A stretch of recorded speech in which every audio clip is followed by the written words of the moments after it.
Hello and welcome to Idea TV Midday News. I am Chinatu Oji. We begin with the headlines. TINUBU launches income tax calculator ahead of 2026 reforms. EFCC, immigration deport 51 foreigners convicted of cyber fraud.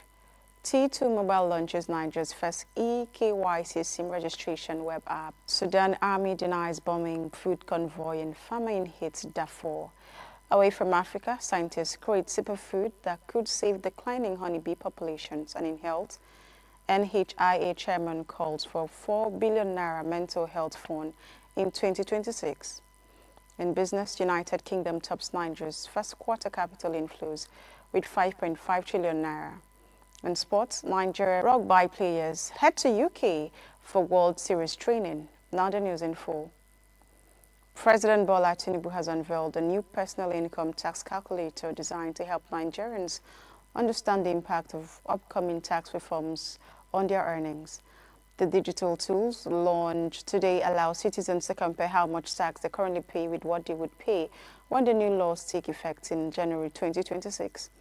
According to the president, the reforms are aimed at creating a fairer tax system that protects low-income earners, promotes equity, and ensures progressivity without punishing poverty.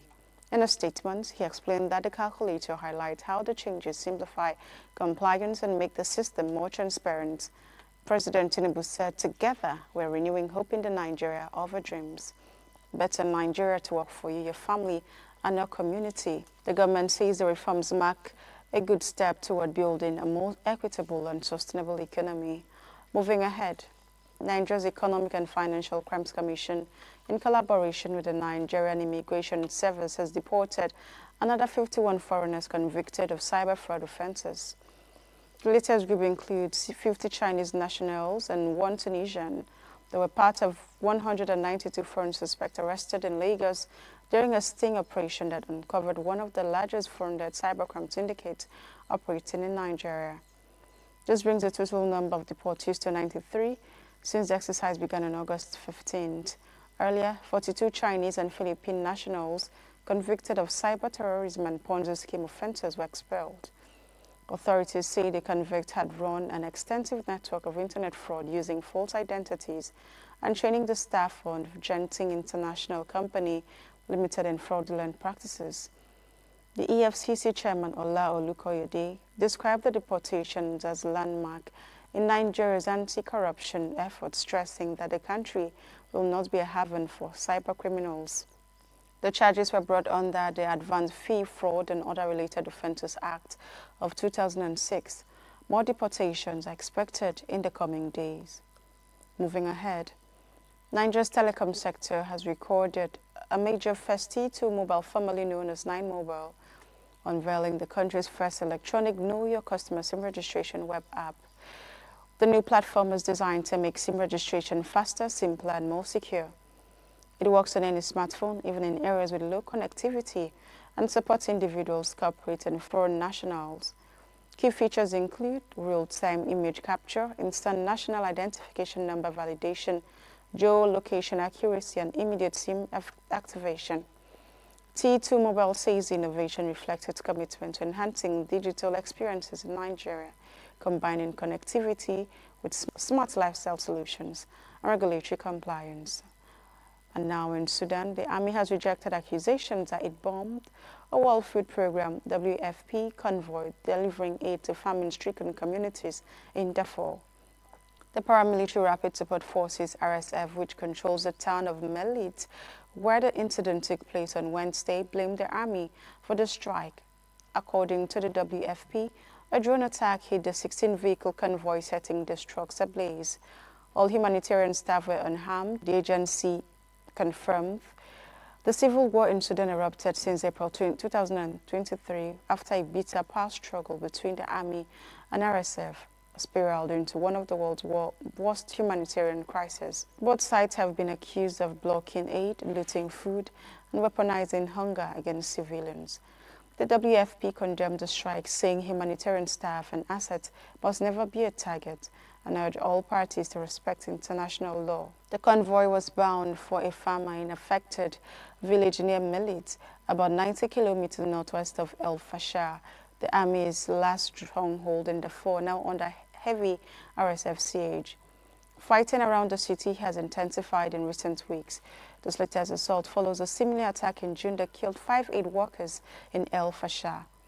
The toll of the conflict continues to mount, tens of thousands dead, 12 million displaced in Sudan, and over 4.5 million, mostly women and children, forced to flee into neighboring countries. Away from Africa now, scientists at the University of Oxford have developed a groundbreaking superfood for honeybees that could help protect the species from the combined threat of climate change, habitat loss, and disease. Early trials show that colonies fed with the supplement produce up to 15 times more baby bees that successfully reach adulthood compared to those without it. Honeybees are vital to global food security, pollinating around 70% of the world's major crops. Yet populations are under severe strain, with annual colony losses in the U.S. averaging 40 to 50% over the past decade. While UK beekeepers have also reported devastating declines traditionally, beekeepers supplement hives with protein, flour, sugar, and water when pollen is scarce. But this mixture lacks essential nutrients, particularly sterols, a type of lipid that bees cannot survive without. Rights team used gene editing to engineer yeast capable of producing the 6 sterols required for bee development.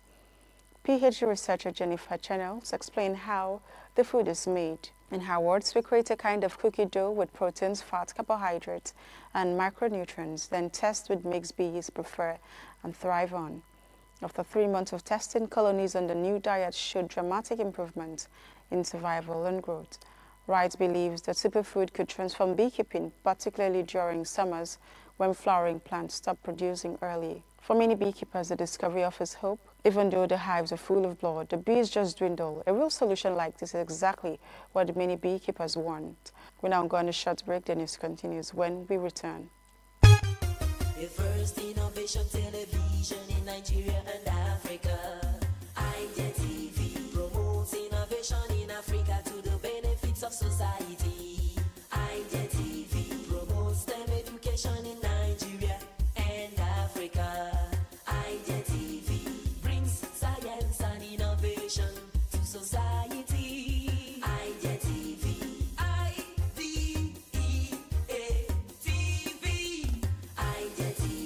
IDEA TV is the first innovation and entrepreneurship television in Nigeria and Africa. IDEA stands for Innovation, Development and Entrepreneurship Africa. We are headquartered in Abuja. IDEA TV focuses on research, science, technology, innovation, entrepreneurship and related education, and policy to the benefit of society. We address innovation in the formal and informal sector. We communicate ideas. We bring science to society.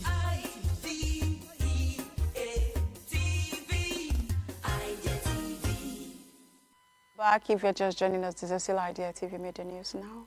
The rest of the stories in health.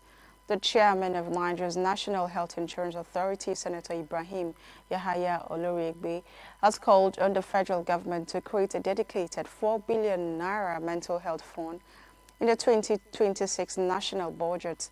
Speaking at a mental health leadership and advocacy workshop in Ibadan, the former lawmaker warned that mental health remains one of the most neglected areas of Nigeria's healthcare system, despite affecting an estimated 50 million people. He stressed that there is no health without mental health, noting that untreated conditions can trigger physical illnesses and weaken national productivity. Yahaya also expressed concern that the Mental Health Act, passed in 2023 to replace the Colonial-Era Lunacy Act, has yet to be fully implemented. He urged the government to establish a dedicated mental health department within the Ministry of Health to bring the law to life and ensure access to services, especially for vulnerable groups. He highlighted the growing crisis of substance abuse and suicide among young Nigerians, warning that mental health challenges directly impact economic growth and national security. Currently, less than 3% of the health budget is allocated to mental health, and fewer than 300 psychiatrists serve Nigeria's population of over 220 million. The World Health Organization ranks Nigeria far below recommended ratios, with only 0.09 psychiatrists per 100,000 people. Oloriegbe praised the Africa CDC and partners for investing in training and advocacy, while urging urgent action to reduce stigma and expand professional care. Moving on to business, Nigeria received $5.64 billion in foreign capital inflows in the first quarter of this year, a 10.9% rise from the previous quarter and 67% higher than the same period last year. United Kingdom was by far the biggest contributor, providing $3.68 billion, that is about 5.5 trillion naira, accounting for over 65% of total inflows. South Africa followed with just over $500 million, while Mauritius, the United States, and the United Arab Emirates rounded out the top five. Together, these countries provided more than 92% of all inflows. Analysts say the figures underline Britain's dominant role in Nigeria's external financing and reflect a growing shift among UK businesses who increasingly see Africa as a key strategic growth region, particularly in technology, oil and gas, power, agriculture, manufacturing, infrastructure, and strategic minerals.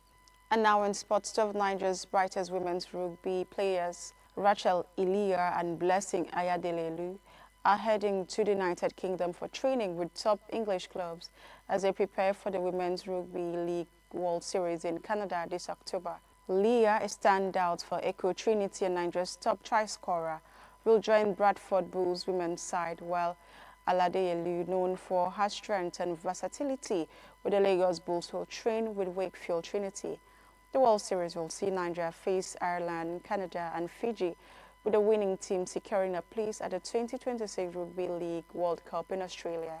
Coach Bolu Fagbon says the UK stint is designed to sharpen the players' skills, build experience in professional settings, and boost Nigeria's chances on the global stage.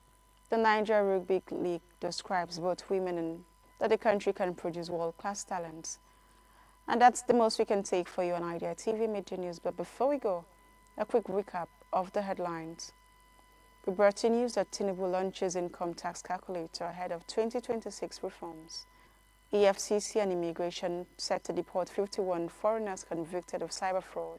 T2 Mobile launches Nigeria's first EKYC SIM registration. Sudan Army denies bombing food convoy in famine-hit DARFUR. Away from Africa, scientists create superfood that could save declining honeybee populations. And in health, NHIA chairman says calls for 4 billion naira mental health fund in 2026 budget. And in business, United Kingdom tops Nigeria's first quarter capital inflows with 5.5 trillion naira. And in sports, finally, Nigerian rugby players head to UK for World Series training. Do not forget to follow us across all our social media platforms at Idea TV. I am Chinatu Oji. Enjoy the rest of our programs.